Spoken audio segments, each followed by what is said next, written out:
Order! Order!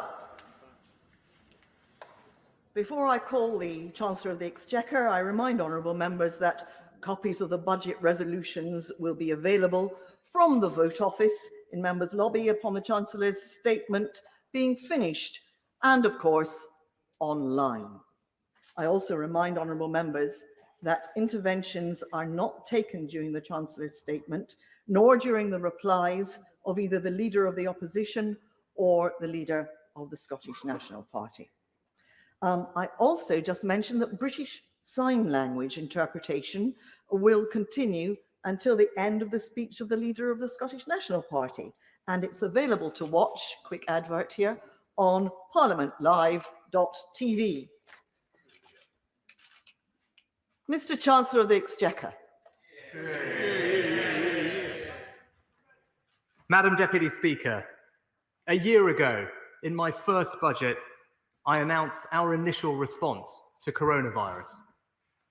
What was originally thought to be a temporary disruption to our way of life has fundamentally altered it. People are still being told to stay in their homes. Businesses have been ordered to close. Thousands of people are in hospital. Much has changed, but one thing has stayed the same. I said I would do whatever it takes. I have done, and I will do so. We have announced over £280 billion of support, protecting jobs, keeping businesses afloat, helping families get by. Despite this unprecedented response, the damage coronavirus has done to our economy has been acute. Since March, over 700,000 people have lost their jobs. Our economy has shrunk by 10%, the largest fall in over 300 years. Our borrowing is the highest it has been outside of wartime. It's going to take this country and the whole world a long time to recover from this extraordinary economic situation. But we will recover. This budget meets the moment with a three-part plan to protect the jobs and livelihoods of the British people. First, we will continue doing whatever it takes to support the British people and businesses through this moment of crisis. Second, once we are on the way to recovery, we will need to begin fixing the public finances, and I want to be honest today about our plans to do that. And third, in today's budget, we begin the work of building our future economy. Madam Deputy Speaker, today's forecasts show that our response to coronavirus is working. The Prime Minister last week set out our cautious but irreversible roadmap to ease restrictions whilst protecting the British people. The NHS, deserving of immense praise, has had extraordinary success in vaccinating more than 20 million people across the United Kingdom. And combined with our economic response, one of the most comprehensive and generous in the world, this means the Office for Budget Responsibility are now forecasting, in their words, a swifter and more sustained recovery than they expected in November. The OBR now expect the economy to return to its pre-COVID level by the middle of next year, 6 months earlier than previously thought. That means growth is faster, unemployment lower, wages higher, investment higher, household incomes higher. But while our prospects are now stronger, coronavirus has done and is still doing profound damage. And today's forecasts make clear repairing the long-term damage will take time. The OBRs still expect that in 5 years' time, because of coronavirus, our economy will be 3% smaller than it would have been. Before I share the detail of the OBR's forecast, let me thank Richard Hughes and his team for their work. The OBR forecast that our economy will grow this year by 4%, by 7.3% in 2022, then 1.7, 1.6, and 1.7% in the last 3 years of the forecast. And the OBR have said that our interventions to support jobs have worked. In July last year, they expected unemployment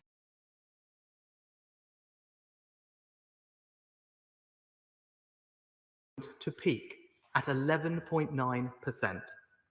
Today, because of our interventions, they forecast a much lower peak, 6.5%.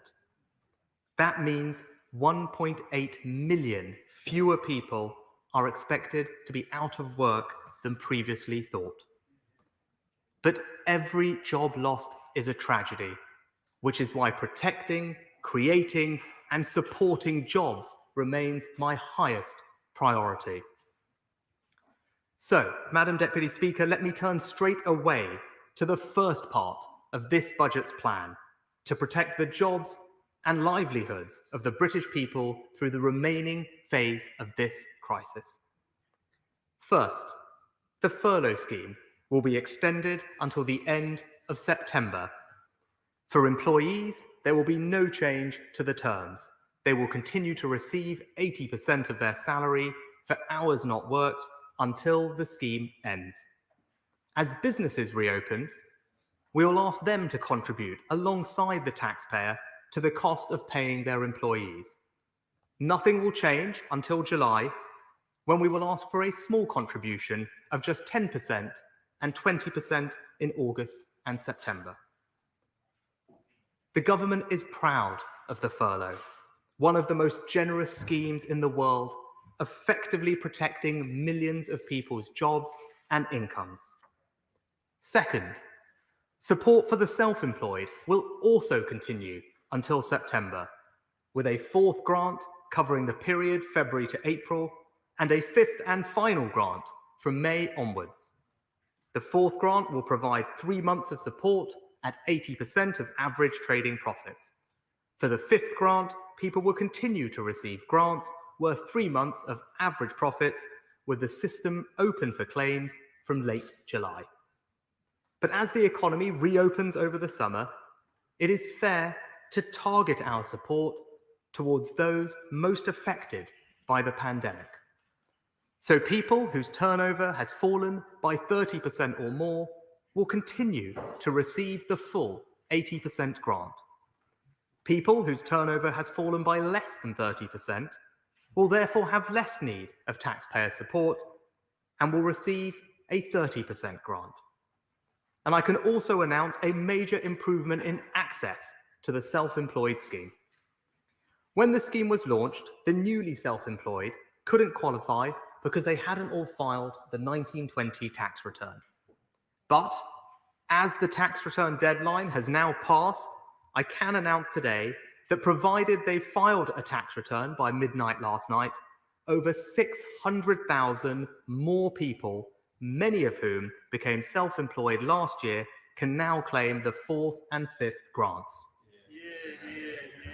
Over the course of this crisis, we will have spent £33 billion supporting the self-employed, one of the most generous programs for self-employed people anywhere in the world. Third, we're also extending our support for the lowest paid and most vulnerable. To support low-income households, the universal credit uplift of £20 a week will continue for a further 6 months, well beyond the end of this national lockdown. We'll provide working tax credit claimants with equivalent support for the next 6 months. And because of the way that system works operationally, we will need to do so with a one-off payment of £500. And over the course of this year, as the economy begins to recover, we are shifting our resources and focus towards getting people into decent, well-paid jobs. We reaffirm our commitment to end low pay, increasing the national living wage to £8.91 from April, an annual pay rise of almost £350 for someone working full-time on the national living wage. And my right honourable friends, the Education Secretary and the Work and Pension Secretary are taking action to give people the skills they need to get jobs or get better jobs. The Restart programme, supporting over 1 million long-term unemployed people. The number of work coaches doubled. The Kickstart scheme, funding high-quality jobs for over 250,000 young people. The Prime Minister's Lifetime Skills Guarantee, giving every adult the opportunity for a fully funded Level 3 qualification. And we want businesses to hire new apprentices, so we're paying them more to do it. Today, I am doubling the incentive payments we give businesses to £3,000. That's for all new apprentice hires of any age. Alongside investing £126 million of new money to triple the number of traineeships, we're taking what works to get people into jobs and making it better. Madam Deputy Speaker, one of the hidden tragedies of lockdown has been the increase in domestic abuse. So I'm announcing today an extra £19 million on top of the £125 million we announced at the spending review for domestic violence programmes to reduce the risk of reoffending and to pilot a network of respite rooms to provide specialist support for vulnerable homeless women. To recognise the sacrifices made by so many women and men in the armed forces community, I'm providing an additional £10 million to support veterans with mental health needs. And on current plans, the funding to support survivors of the thalidomide scandal runs out in 2023. They deserve better than to have constant uncertainty about the future costs of their care. So not only will I extend this funding with an initial down payment of around £40 million, I am today announcing a lifetime commitment guaranteeing funding forever. And let me thank the Thalidomide Trust and the Honourable Member for North Dorset for their leadership on this important issue. As well as supporting people's jobs, incomes, the lowest paid and most vulnerable, this budget also protects businesses. We've been providing businesses with direct cash grants through the recent restrictions. These grants come to an end in March. I can announce today that we will provide a new Restart grant in April to help businesses reopen and get going again. Non-essential retail businesses will open first, so they will receive grants of up to £6,000 per premises. Hospitality and leisure businesses, including personal care and gyms, will open later or be more impacted by restrictions when they do, so we'll give them grants of up to £18,000. That's £5 billion of new grants, on top of the £20 billion we've already provided, taking our direct total cash support to business to £25 billion. And I pay tribute to my right honourable friend, the member for Romsey and Southampton North, for highlighting the particular needs of the personal care sector. And with my right honourable friend, the Culture Secretary, we're making available £700 million to support our incredible arts, culture and sporting institutions as they reopen. Backing the UK and Ireland's joint 2030 World Cup bid, launching a new approach to apprenticeships in the creative industries, and extending our £500 million film and TV production restart scheme. Even with the new restart grants, some businesses will also need loans to see them through. As the Bounce Back Loan and CBILS programs come to an end, we're introducing a new recovery loan scheme to take their place. Businesses of any size can apply for loans from £25,000 up to £10 million through to the end of this year. And the government will provide a guarantee to lenders of 80%. Last year, we provided an unprecedented 100% business rates holiday in England for all eligible businesses in the retail, hospitality, and leisure sectors. A tax cut worth £10 billion. This year, we'll continue with the 100% business rates holiday for the first 3 months of the year, in other words, through to the end of June. For the remaining 9 months of the year, business rates will still be discounted by 2/3, up to a value of £2 million for closed businesses, with a lower cap for those who have been able to stay open. A £6 billion tax cut for business. One of the hardest hit sectors has been hospitality and tourism. 150,000 businesses that employ over 2.4 million people need our support. To protect those jobs, I can confirm that the 5% reduced rate of VAT will be extended for 6 months to the 30th of September. And even then, we won't go straight back to the 20% rate. We'll have an interim rate of 12.5% for another 6 months, not returning to the standard rate until April of next year. In total, we're cutting VAT next year by almost £5 billion. Madam Deputy Speaker, the housing sector supports over 500,000 jobs. The cut in stamp duty I announced last summer has helped hundreds of thousands of people buy a home and supported the economy at a critical time. But due to the sheer volume of transactions we're seeing, many new purchases won't complete in time for the end of March. So I can announce today the £500,000 nil rate ban will not end on the 31st of March, it will end on the 30th of June.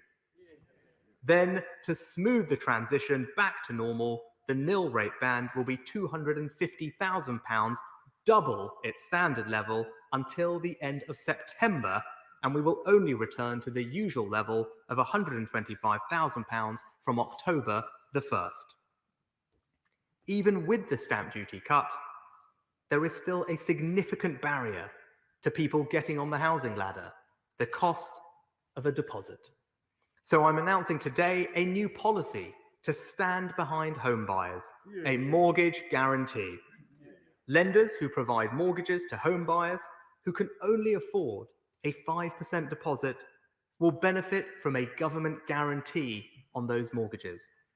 And I'm pleased to say that several of the country's largest lenders, including Lloyds, NatWest, Santander, Barclays, and HSBC, will be offering these 95% mortgages from next month. And I know more, including Virgin Money, will follow shortly after. A policy that gives people who can't afford a big deposit the chance to buy their own home. As the Prime Minister has said, we want to turn generation rent into generation buy. So, Madam Deputy Speaker, the furlough extended to September. Self-employed grants extended to September. Universal credit uplift extended to September. More money to tackle domestic violence. Bigger incentives to hire apprentices. Higher grants to struggling businesses. Extra funds for culture, arts and sport. New loan schemes to finance businesses. Kickstart, restart, a lifetime skills guarantee. Business rates cut. VAT cut. Stamp duty cut, and a new mortgage guarantee, the first part of a budget that protects the jobs and livelihoods of the British people. And, Madam Deputy Speaker, as you can see, we're going long, extending our support well beyond the end of the roadmap to accommodate even the most cautious view about the time it might take to exit the restrictions. Let me summarise for the House the scale of our total fiscal response to coronavirus. At this budget, we are announcing an additional £65 billion of measures over this year and next to support the economy in response to coronavirus. Taking into account the significant support announced at the spending review, this means our total COVID support package this year and next is £352 billion. And once you include the measures announced at spring budget last year, including the step change in capital investment, total fiscal support from this government over this year and next amounts to £407 billion. Coronavirus has caused one of the largest, most comprehensive and sustained economic shocks this country has ever faced. And by any objective analysis, this government has delivered one of the largest, most comprehensive and sustained responses this country has ever seen. So, Madam Deputy Speaker, we're using the full measure of our fiscal firepower to protect the jobs and livelihoods of the British people. But the damage done by coronavirus, combined with a level of support unimaginable only 12 months ago, has created huge challenges for our public finances. The OBR's fiscal forecasts show that this year we have borrowed a record amount, £355 billion. That's 17% of our national income, the highest level of borrowing since World War II. Next year, as we continue our unprecedented response to this crisis, borrowing is forecast to be £234 billion, 10.3% of GDP, an amount so large it has only one rival in recent history, this year. Without corrective action, borrowing would continue at very high levels, leaving underlying debt rising indefinitely. Instead, because of the steps I am taking today, borrowing falls to 4.5% of GDP in 22-23, 3.5% in 23-24, then 2.9% and 2.8% in the following 2 years. And while underlying debt rises from 88.8% of GDP this year to 93.8% next year, it then peaks at 97.1% in 23-24 before stabilizing and falling slightly to 97% and 96.8% in the final 2 years of the forecast. Let me explain why this matters. The amount we've borrowed is comparable only with the amount we borrowed during the 2 world wars. It's going to be the work of many governments over many decades to pay it back. Just as it would be irresponsible to withdraw support too soon, it would also be irresponsible to allow our future borrowing and debt to rise unchecked. When crises come, we need to be able to act, and we need the fiscal freedom to act. A freedom that you only have if you start with public finances in a good and strong place. The only reason we have been able to respond as boldly as we have to COVID is because 10 years of Conservative governments painstakingly rebuilt our fiscal resilience. When the next crisis comes, we need to be able to act again. And while our borrowing costs are affordable right now, interest rates and inflation may not stay low forever. And just a 1 percentage point increase in both would now cost us over £25 billion. And as we have seen in the markets over the last few weeks, sovereign bond yields can rise sharply. This budget is not the time to set detailed fiscal rules with precise targets and dates to achieve them by. I don't believe that would be sensible. But I do want to be honest about what I mean by sustainable public finances and how I plan to achieve them. Our fiscal decisions are guided by 3 principles. First, while it is right to help people and businesses through an acute crisis like this one, in normal times, the state should not be borrowing to pay for everyday public spending. Second, Over the medium term, we cannot allow our debt to keep rising. And given how high our debt now is, we need to pay close attention to its affordability. And third, it is sensible to take advantage of lower interest rates to invest in capital projects that can drive our future growth. So the question is, how we achieve that, how we balance the extraordinary support we are providing to the economy right now with the need to begin the work of fixing our public finances. I have and always will be honest with the country about the challenges we face. So I'm announcing today 2 measures to begin that work. Let me take each in turn. Madam Deputy Speaker, our response to coronavirus has been fair, with the poorest households benefiting the most from our interventions.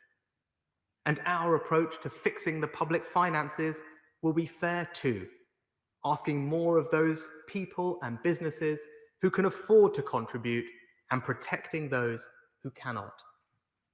So this government is not going to raise the rates of income tax, national insurance, or VAT. Instead, our first step is to freeze personal tax thresholds. We've nearly doubled the income tax personal allowance over the last decade, making it the most generous of any G20 country. We will, of course, deliver our promise to increase it again next year to £12,570, but we will then keep it at this more generous level until April 2026. The higher rate threshold will similarly be increased next year to £50,270 and will then also remain at that level for the same period. Nobody's take-home pay will be less than it is now as a result of this policy. But I want to be clear with all members that this policy does remove the incremental benefit created had thresholds continued to increase with inflation. We are not hiding it. I am here explaining it to the House, and it is in the budget document in black and white. It is a tax policy that is progressive and fair.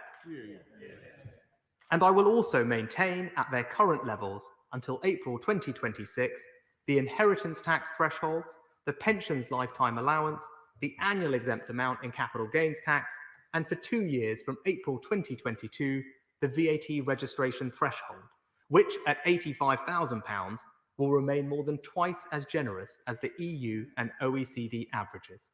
We'll also tackle fraud in our COVID schemes with £100 million to set up a new HMRC task force of around 1,000 investigators, as well as new measures and new investment in HMRC to clamp down on tax avoidance and evasion. The full details are set out in the Red Book. Madam Deputy Speaker, the government is providing businesses with over £100 billion of support to get through this pandemic. So it is fair and necessary to ask them to contribute to our recovery. So the second step I am taking today is that in 2023, the rate of corporation tax paid on company profits will increase to 25%. Even after this change, the United Kingdom will still have the lowest corporation tax rate in the G7, lower than the United States, Canada, Italy, Japan, Germany, and France. We're also introducing some crucial protections. First, this new higher rate won't take effect until April 2023, well after the point when the OBR expect the economy to have recovered. And even then, because corporation tax is only charged on company profits, any struggling business will, by definition, be unaffected. Second, I'm protecting small businesses with profits of £50,000 or less by creating a small profits rate maintained at the current rate of 19%. This means around 70% of companies, 1.4 million businesses, will be completely unaffected. And third, we will introduce a taper above 50,000 so that only businesses with profits of £250,000 or greater will be taxed at the full 25% rate. That means only 10% of companies will pay the full higher rate. So yes, it's a tax rise on company profits, but only on the larger, more profitable companies, and only in 2 years' time. And I wanted to announce this now because I think for business, certainty matters. For the next 2 years, I'm also making the tax treatment of losses significantly more generous by allowing businesses to carry back losses of up to £2 million for 3 years, providing a significant cash flow benefit. This means companies can now claim additional tax refunds of up to £760,000. And because of the current 8% bank surcharge, the implied overall tax rate for banks would be too high. So we will review the surcharge to make sure the combined rate of tax on the UK banking sector doesn't increase significantly from its current level, and to make sure this important industry remains internationally competitive. Madam Deputy Speaker, these are significant decisions to have taken. Decisions no Chancellor wants to make. I recognise they might not be popular, but they are honest. And let's consider the alternatives. The first is to do nothing, to leave our deficit problem untreated, our debt problem for someone else in the future to deal with. That has never been the way of a Conservative government, and nor do I believe it can be the way of a responsible Chancellor. Another alternative would be to try and find all the savings we need from public spending. But when we said at the last election that we were the party of public services, people believed us, and they were right to believe us. And when we said we'd be the party that invests in new infrastructure, they were right to believe that too. The only other alternative would be to increase the rates of tax on working people. But I don't believe that would be right either. So I believe our approach, while bold, is compatible with our duty as a fiscally responsible and business-friendly government. This is the right choice, and I'm confident it will command public assent. I have one final announcement on business tax. With the lowest corporation tax in the G7 and a new small profits rate, the UK will have a pro-business tax regime. But we need to do even more to encourage businesses to invest right now. Business investment creates jobs, lifts growth, spurs innovation, and drives productivity. For decades, we've lagged behind our international peers. Right now, while many businesses are struggling, others have been able to build up significant cash reserves. We need to unlock that investment. We need an investment-led recovery. So today, I can announce the super deduction. For the next 2 years, when companies invest, they can reduce their tax bill, not just by a proportion of the cost of that investment as they do now, or even by 100% of their cost, the so-called full expensing that some have called for. With the super deduction, they can now reduce their tax bill by 130% of the cost. Let me give the House an example. Under the existing rules, a construction firm buying £10 million of new equipment could reduce their taxable income in the year they invest by just £2.6 million. With the super deduction, they can now reduce it by £13 million. We've never tried this before in our country. The OBR have said it will boost business investment by 10%, around £20 billion more per year. It makes our tax regime for business investment truly world-leading, lifting us from 30th in the OECD to first. And worth £25 billion during the 2 years it is in place, this will be the biggest business tax cut in modern British history. Bold, unprecedented action to get companies investing, creating jobs, and driving our economic recovery. Madam Deputy Speaker, let me now turn to duties. This is a tough time for hospitality, so I can confirm that the planned increases in duties for spirits like Scotch whisky, wine, cider, and beer will all be cancelled. All alcohol duties frozen for the second year in a row, only the third time in 2 decades. And right now, to keep the cost of living low, I'm not prepared to increase the cost of a tank of fuel.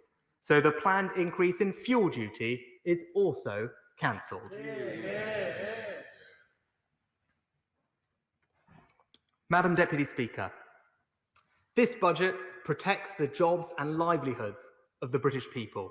This budget is honest about the challenges facing our public finances and how we will begin to fix them. And this budget does one other thing. It lays the foundations of our future economy, the third part of our plan. If we want a better future economy, we have to make it happen. We have to do things that have never been done before. The world is not going to be any less competitive after coronavirus. So it's not enough to have some general desire to grow the economy. We need a real commitment to green growth. It's not enough to have some general desire to increase productivity. We need a real commitment to give every business, large or small, the opportunity to grow, innovate, and succeed. It's not enough to have a general desire to create jobs. We need a real commitment to create jobs where people are and change the economic geography of this country. And we can't strengthen our domestic economy without remaining a global, outward-looking nation. This future economy won't be created in any one budget, but today we lay the foundations. Madam Deputy Speaker, our future economy needs investment in green industries across the United Kingdom. So I can announce today the first ever UK infrastructure bank. Located in Leeds, the bank will invest across the UK in public and private projects to finance the green industrial revolution. Beginning this spring, it will have an initial capitalisation of £12 billion, and we expect it to support at least £40 billion of total investment in infrastructure. And I know my right honourable friend, the member for Pudsey, will particularly welcome the location of this new institution. Offshore wind is an innovative industry where the UK already has a global competitive advantage. So we're funding new port infrastructure to build the next generation of offshore wind projects in Teesside and Humberside. And in November, I announced we would launch a world-leading sovereign green bond. Today, we're going further, announcing a new retail savings product to give all UK savers the chance to support green projects, as my right honourable friend, the member for North East Bedfordshire, has campaigned for. We've also asked Dame Clara First to establish a new group to position the city as the global leader for voluntary, high-quality carbon offset markets, and underpinning all of this will be an updated monetary policy remit for the Bank of England. It reaffirms their 2% target, but now it will also reflect the importance of environmental sustainability and the transition to net zero. Madam Deputy Speaker, our future economy will also address our productivity problem and support small business. Too often, smaller firms don't have the time or resources to acquire the extra skills and training they need to be more efficient, more digital, and more productive. Thanks to Be the Business, we have made a good start at supporting these firms. Today, the Business Secretary and I are going further with a new set of UK-wide schemes, Help to Grow. First, Help to Grow management will help tens of thousands of small and medium-sized businesses get world-class management training. Dozens of business schools across the UK will offer a new executive development programme with mentoring and peer learning, and government will contribute 90% of the cost. A real commitment to learn more, make more, and earn more. Second, Help to Grow digital. With the pandemic, many businesses have moved online. This has been a challenge, but we want to turn it into an opportunity. We're going to help small businesses develop digital skills by giving them free expert training and a 50% discount on new productivity-enhancing software worth up to £5,000 each. Both programs will commence by the autumn, and I'd urge interested businesses to register today on gov.uk/help to grow. A real commitment to help over 100,000 businesses become more innovative, more competitive, and more profitable. Madam Deputy Speaker, a future economy requires us to be at the forefront of the next scientific and technological revolutions. Becoming a scientific superpower is something we can be. I don't think that's hubristic or unrealistic. Our incredible vaccination program has shown the world what this country is capable of. So I'm providing an extra £1.6 billion today to continue the rollout and improve our future preparedness. And I want to make the UK the best place in the world for high-growth, innovative companies. So I'm launching 2 wide-ranging consultations today to make sure our research and development tax reliefs and our enterprise management incentives are internationally competitive. And my right honourable friend, the Home Secretary, knows that a scientific superpower needs scientific superstars. So together we're announcing ambitious visa reforms aimed at highly skilled migrants, including a new unsponsored points-based visa to attract the best and most promising international talent in science, research and tech, new improved visa processes for scale-ups and entrepreneurs, and radically simplified bureaucracy for high-skill visa applications. Now, as well as support for innovation and access to talent, high-growth firms need access to capital. To do that, we're taking steps to give the pensions industry more flexibility to unlock billions of pounds from pension funds into innovative new ventures, launching a new future fund breakthrough to help fill the scale-up funding gap, and changing the rules to encourage more companies to list here. Let me thank Lord Hill for leading this landmark review. The FCA will be consulting on his proposals very shortly. Madam Deputy Speaker, our future economy depends on remaining a united kingdom. Millions of families and businesses in Scotland, Wales, and Northern Ireland have contributed to and benefited from our coronavirus response. And central to that has been a treasury that acts for the whole United Kingdom. That's not a political point, it's an undeniable truth. The majority of today's budget measures will apply directly to people in all 4 nations of the United Kingdom.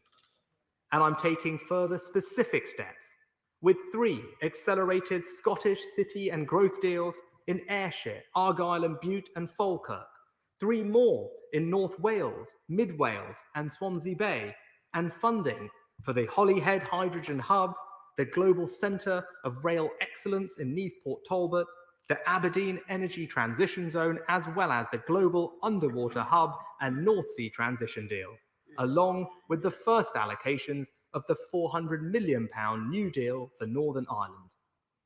And through the Barnett formula, the decisions I'm taking in this budget also increase the funding for the devolved administrations by £1.2 billion in Scotland, £740 million in Wales, and £410 million for the Northern Ireland Executive. And Madam Deputy Speaker, our future economy demands a different economic geography. If we are serious about wanting to level up, that starts with the institutions of economic power. Few institutions are more powerful than the one I am enormously privileged to lead, the Treasury. Along with the other critical economic departments, including BEIS, DIT, and MHCLG, we will establish a new economic campus in Darlington. And I know my honourable friend, the member for Darlington, will particularly welcome this announcement.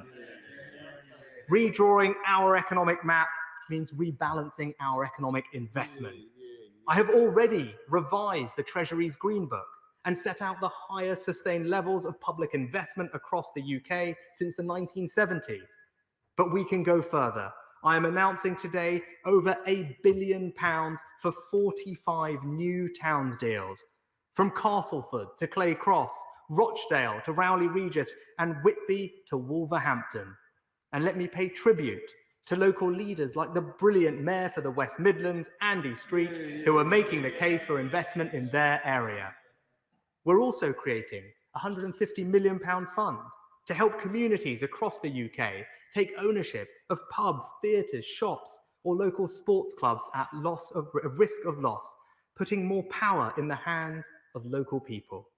And I'm launching the first round of the Levelling Up Fund today, inviting applications from local areas across the United Kingdom. And I'm grateful to my right honourable friends, the Transport Secretary and the Community Secretary, for their support on this crucial initiative. Madam Deputy Speaker, I have one final announcement that exemplifies the future economy. A policy on a scale we've never done before, a policy to bring investment, trade, and most importantly, jobs right across this country, to replace the industries of the past with green, innovative, fast-growing new businesses, to encourage free trade and reinforce our position as an outward-looking trading nation open to the world, a policy we can now only pursue now that we are out of the European Union. Free ports. Free ports are special economic zones with different rules to make it easier and cheaper to do business. They're well established internationally, but we're taking a unique approach. Our free ports will have simpler planning to allow businesses to build, infrastructure funding to improve transport links, cheaper customs with favourable tariffs, VAT or duties, and lower taxes with tax breaks to encourage construction, private investment, and job creation. An unprecedented economic boost across the United Kingdom. Free ports will be a truly UK-wide policy, and we will work constructively with the Scottish, Welsh, and Northern Irish administrations. Today, I can announce the 8 free port locations in England: East Midlands Airport, Felixstowe and Harwich, Humber, Liverpool City Region, Plymouth, Solent, Thames, and Teesside. 8 new free ports in 8 English regions, unlocking billions of pounds of private sector investment, generating trade and jobs up and down the country. I commend members from across the House for their campaigning, but in particular, the honourable members for Redcar, Cleethorpes and Great Grimsby, as well as inspiring local leaders like Ben Houchin, the Mayor for Tees Valley. Madam Deputy Speaker, let's take just one of those places, Teesside. In the past, it was known for its success in industries like steel. Now, when I look to the future of Teesside, I see old industrial sites being used to capture and store carbon, vaccines being manufactured, offshore wind turbines, creating clean energy for the rest of the country, all located within a free port, with a treasury just down the road and the UK Infrastructure Bank only an hour away. I see innovative, fast-growing businesses hiring local people into decent, well-paid green jobs. I see people designing, manufacturing, and exporting incredible new products and services. I see people putting down roots in places they are proud to call home. I see a people optimistic and ambitious for their future. That, Madam Deputy Speaker, is the future economy of this country. And so, whilst this last year has been a test unlike any other, that which we are, we are. The fundamentals of our character as a people have not changed. Still determined, still generous, still fair. That's what got us through the last year. It's what will guide us through the next decade and beyond. This time last year, on the promises we made to the British people. But the most important promise was implicit and in truth is made by every government, irrespective of their politics. And that is to do what must be done when the danger is imminent and when no one else can. Today, we set out a plan to protect the jobs and livelihoods of the British people. But the promises that underpin that plan remain unchanged from those we pledged ourselves to 12 long months ago. To unite and lead, to level up, to create a world-class education system, to keep our streets safe, to keep our NHS strong, to support the most vulnerable, to reform and improve public services, to grow the economy, to spread prosperity, to extend the awesome power of opportunity to all corners of the United Kingdom, and yes, to be honest and fair in all that we do. Madam Deputy Speaker, an important moment is upon us. A moment of challenge and of change. Of difficulties, yes, but of possibilities too. This is a budget that meets that moment, and I commend it to the House.